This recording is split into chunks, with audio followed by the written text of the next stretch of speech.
Kilimo ni uti wa mgongo. Haba na haba hujaza kibaba. Jembe halimtupi mkulima.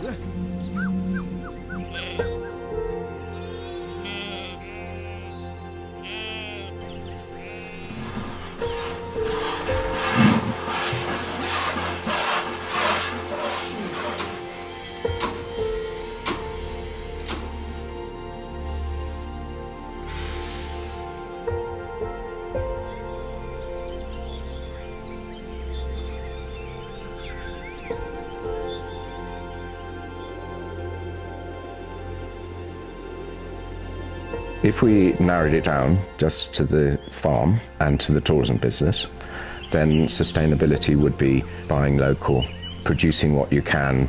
I don't think there are many companies that grow their own building materials, for example, but we do. If we can do it, we will do it ourselves. We set up the farm initially to supply the lodges, because in those days you had to be self-sufficient. In Tanzania, actually, you couldn't buy ham, and you couldn't buy anything in those days. It was the socialist days, so the shops are empty.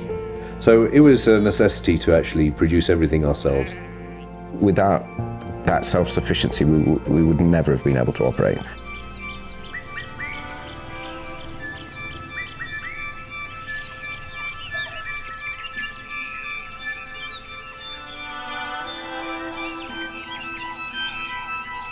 So our home is the Mufindi district.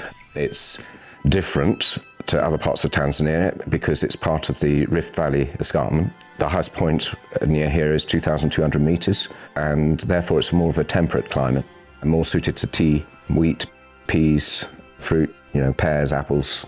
But within 10 kilometers, you're down below the escarpment edge. You're now at an altitude of between 1,000 and 1,300 meters. And here you're talking about bananas, citrus, lemons, pineapples. 90% of our food product is coming from Mufindi. Because when you talk sausages, you talk bacons, you talk cheese, you talk about different kind of meats, is coming from Mufindi. Our food is organic, is being made by our farm with our own trained people. And it's very good. Yeah. Foxes had supported 320 staff, and 90% of that staff is coming from Mufindi. The community have given us this extraordinary opportunity, which has enabled us to pioneer tourism in the Southern Circuit, which we've done through training skills in guiding, chef training, mechanics, and all different departments. The people are the company. We grow and roast our own coffee, ground for the camps. We grow and harvest our own macadamia nuts, which are shelled here on the farm and roasted. We also grow our own forestry.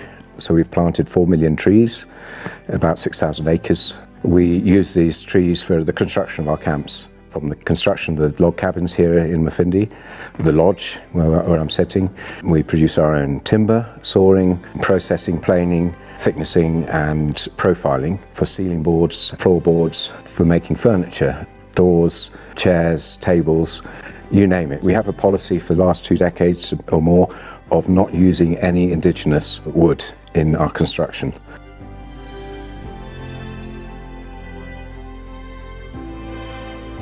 We were the first open vehicles in national parks. They were not allowed in national parks at the time, but we managed to get permission to do trial.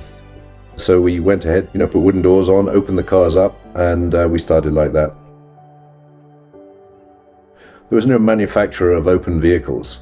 It was out of necessity. There was no choice. Yeah.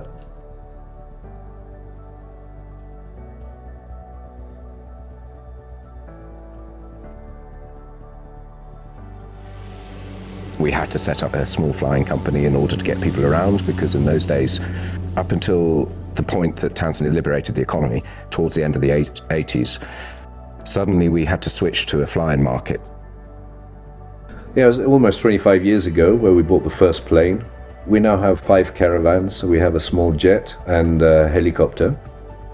We're doing tourist routes only, so we're joining Zanzibar, Mafia Island, for instance, on the coast, and of course Dar es Salaam, with the southern parks mainly.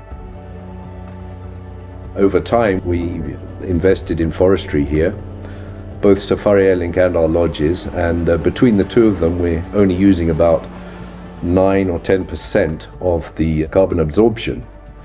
I believe that Safari Airlink is the first airline in the world that is negative carbon footprint.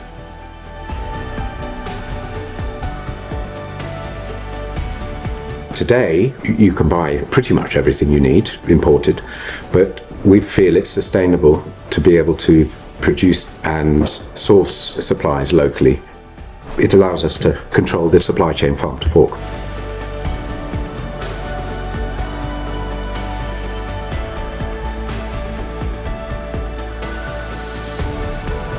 For over 4 decades, we have lived and breathed sustainability by being self-sufficient, creating our own circular economy, continuing this vision not because we have to do it, but because we want to do it.